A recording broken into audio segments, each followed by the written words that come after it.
Pour ne rien rater de nos programmes, n'oubliez pas de vous abonner à nos deux chaînes YouTube, le Média TV et le Média 24/7, et d'activer la cloche. Nous avons une invitée exceptionnelle en direct depuis un lieu dont les communications ont été coupées hier soir, Gabrielle Catala, députée de la France Insoumise. Elle est à bord du Andala, ce bateau humanitaire qui fait partie de la flottille pour la liberté en route vers Gaza. Alors que les Nations Unies alertent sur une famine sans précédent dans la bande de Gaza où des enfants meurent de faim, vous le savez certainement, cette flottille tente d'acheminer de l'aide médicale, alimentaire et de première nécessité à une population civile à bout de souffle après quasiment 2 ans de guerre et de blocus. Et c'est dans ce contexte qu'Emmanuel Macron a annoncé que la France allait reconnaître en septembre l'État de Palestine à la tribune de l'ONU. Une déclaration solennelle, mais qui interroge comment reconnaître un État tout en laissant se poursuivre le génocide de sa population. Pourquoi attendre septembre pour reconnaître l'État palestinien? Gabrielle Catala est avec nous. Bonjour et merci d'avoir accepté de témoigner dans ces conditions.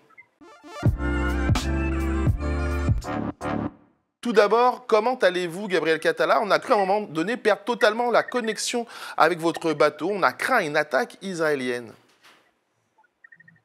Bien, écoutez, tout va bien, l'équipe est toujours très soudée, en forme. Hier, effectivement, nous avons eu tout d'un coup cette panne qui était extrêmement inquiétante, d'autant plus qu'on était survolé par au moins 4 drones qui tournoyaient autour du bateau.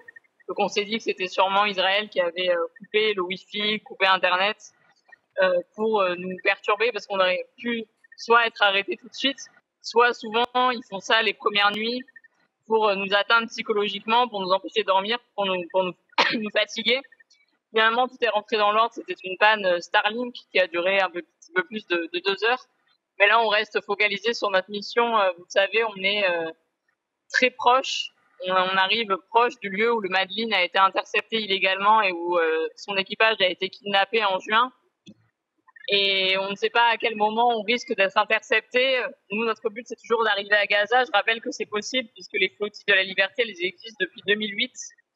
Et en 2008 et 2009, plusieurs bateaux ont réussi d'aller à Gaza. Bien sûr, ce n'était pas du tout la même situation. Il n'y avait pas de génocide. Il y avait déjà ce blocus illégal, inhumain, contraire au droit international. Mais il n'y avait pas la situation de famine actuelle qui est abominable et face à laquelle la France est malheureusement impuissante. Donc, on est surtout complice.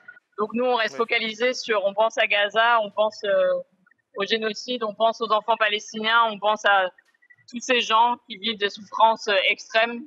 Et c'est ça qui guide notre mission.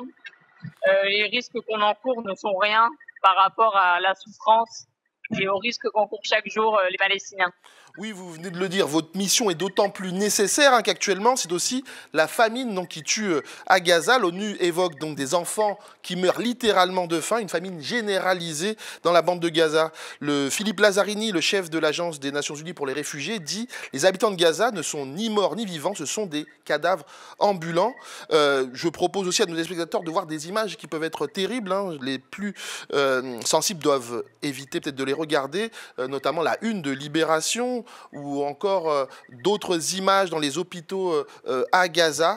110 organisations alertent, il faut de toute urgence mettre fin au siège, ouvrir les points de passage terrestres, rétablir l'accès à la nourriture, l'eau et aussi aux fournitures médicales et mettre en place le cessez-le-feu permanent.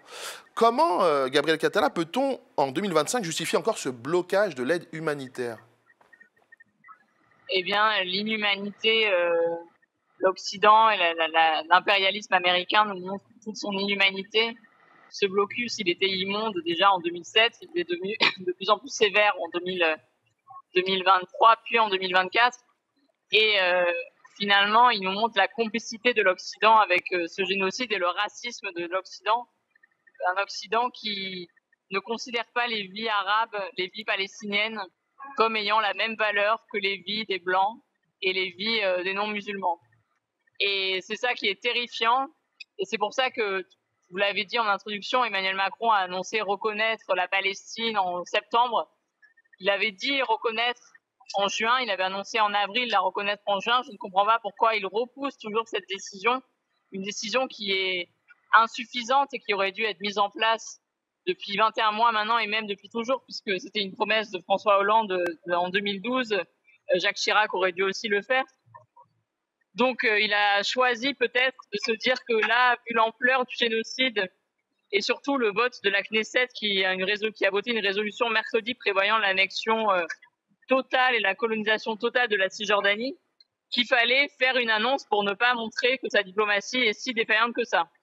Mais il faut savoir que cette annonce de reconnaissance de l'État palestinien, elle est insuffisante dans le sens où déjà elle est très tardive, mais surtout quand on lit le communiqué qui est associé à cette reconnaissance, M. Macron parle d'un État palestinien complètement désarmé. Donc moi je me demande comment on peut respecter un État souverain, on peut vouloir la souveraineté de la Palestine et l'empêcher d'avoir une armée. Les Palestiniens ont le droit d'avoir une armée, c'est une question de souveraineté.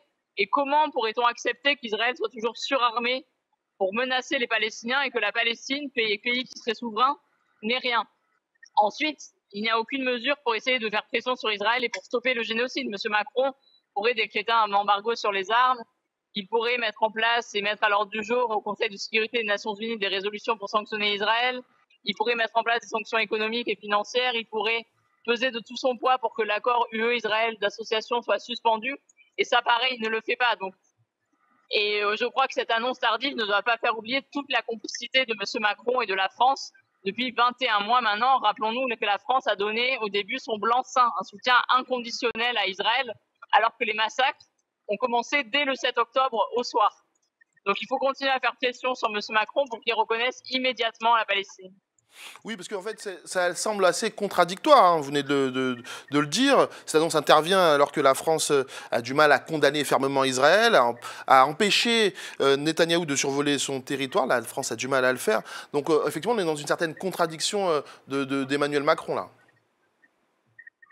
Oui, c'est très contradictoire. Et puis, finalement, reconnaître l'État de Palestine, bien sûr, c'est quelque chose que nous, on demande et c'est très important. Mais ce n'est pas la mesure principale pour stopper le génocide. La mesure principale, c'est des sanctions très fermes, financières, diplomatiques, économiques à l'égard d'Israël que la France peut prendre seule, sans le cadre européen. Après, c'est déjà bien qu'on fasse pression, notamment les USA, par la voix de Marco Rubio, ont déjà répondu en disant que c'était irresponsable de la part de M. Macron. Il est évident qu'Israël et les États-Unis vont faire pression sur la France pour qu'elle renonce à cette reconnaissance. Mais j'ai bon espoir que d'autres pays suivent la France, le Royaume-Uni, d'autres pays européens, et que ça entraîne un certain nombre de reconnaissances en cascade. Et encore une fois, c'est quelque chose qui est très attendu par les diplomates palestiniens, l'autorité palestinienne depuis toujours. Donc c'est un premier pas, mais un premier pas malheureusement insuffisant et qui ne doit pas être utilisé par M. Macron pour se racheter une âme dans la situation, parce qu'encore une fois, il ne fait rien de concret pour stopper le génocide. Vous êtes Gabriel Catala. La France pourrait aussi d'ailleurs... Oui, allez-y. Non, j'allais terminer. Non, je disais, la France pourrait aussi mettre en place un pont aérien humanitaire avec son armée, avec l'aide du ministère des Affaires étrangères, pour qu'un pont aérien et des bateaux puissent être acheminés de l'aide humanitaire jusqu'à Gaza. Et ça, pareil, elle ne le fait pas. Donc, moi, je vois que chaque jour, il y a une classe, l'équivalent d'une classe qui meurt. Chaque jour, il y a au moins 28 enfants qui meurent. Selon l'UNICEF, là, les chiffres augmentent avec la famine. Donc, c'est une classe d'enfants qui disparaît par jour en Palestine et on n'a plus le temps pour des paroles qui ne sont pas suivies d'actes. Vous êtes députée française, Gabriel Catala, à bord d'un bateau humanitaire en route vers un territoire en guerre avec un gouvernement israélien sous enquête de la Cour pénale internationale. Certains disent que l'inaction des États pousse les citoyens et les élus comme vous à prendre des risques. Cette flottille, vous venez de le rappeler, mais c'est surtout l'échec de la diplomatie internationale. Oui, bien sûr. Moi, j'aimerais ne pas être sur ce bateau. J'aurais préféré que la France prenne toutes les mesures, que l'Union européenne prenne toutes les mesures qu'elle peut, et que nous n'en soyons pas là. Mais force est de constater qu'il faut que les peuples se lèvent, les élus, les syndicalistes.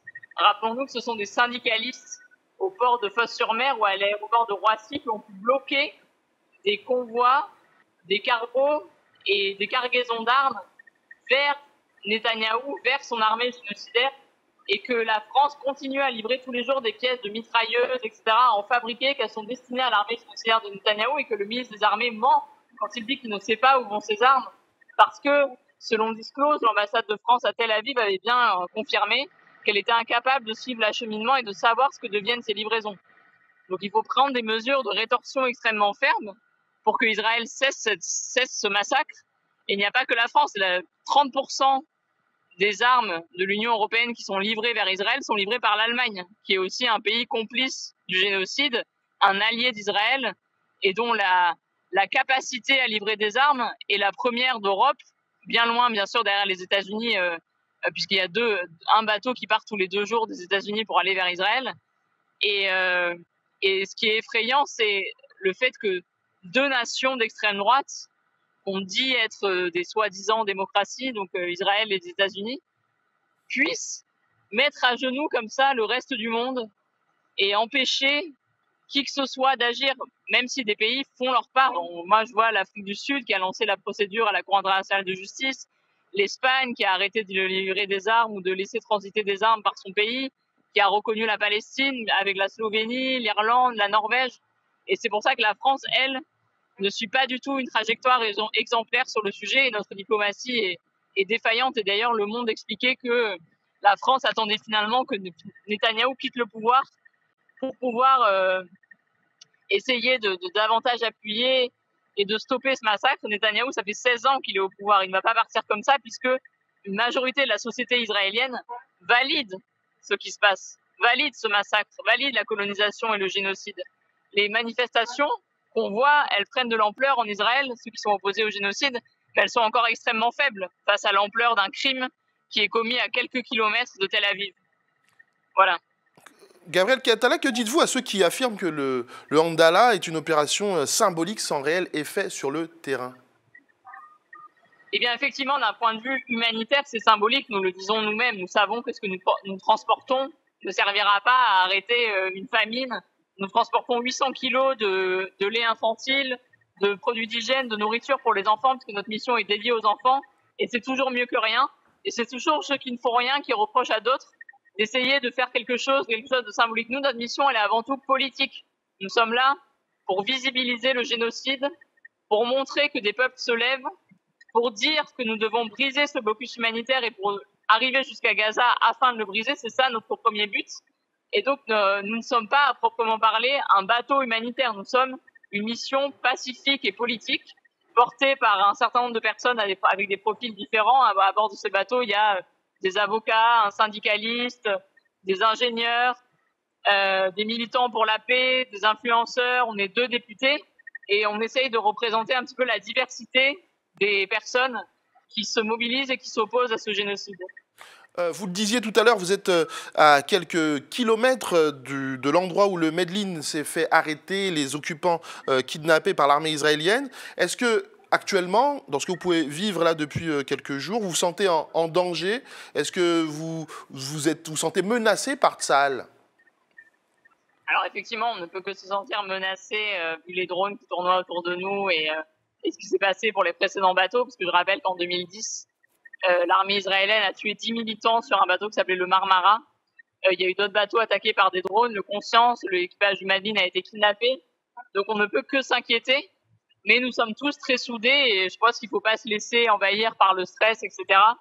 On sait ce qu'on risque, on sait que les risques que nous encourons ici sont bien moindres que ceux que vivent chaque jour les Palestiniens et c'est ça qui nous aide à garder le cap. Il y a eu des tentatives d'empoisonnement, on en a parlé, de cordes autour de l'hélice pour vous empêcher de partir, en tout cas au départ. Vous êtes 18 au sein de cet équipage. On est 21. On est 21.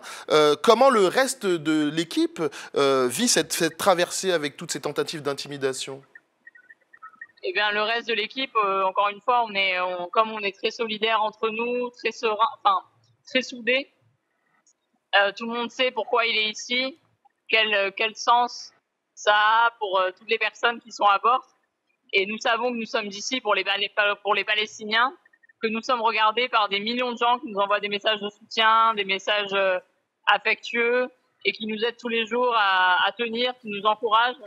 Et on ne veut pas être héroïsés ou présentés comme des personnes extraordinaires, puisqu'encore une fois, je le répète, ce que nous faisons n'est rien par rapport à la souffrance et à tout ce qu'endure le peuple palestinien depuis des décennies et surtout depuis le 8 octobre 2023.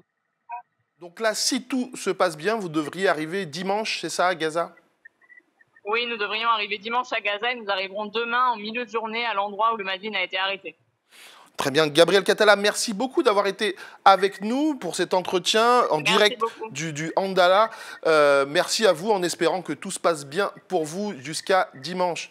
Merci encore. Merci à vous. Beaucoup. Merci à vous. À bientôt. Au revoir. À bientôt. Au revoir. Merci à vous de nous avoir suivis. Très bonne journée sur le média.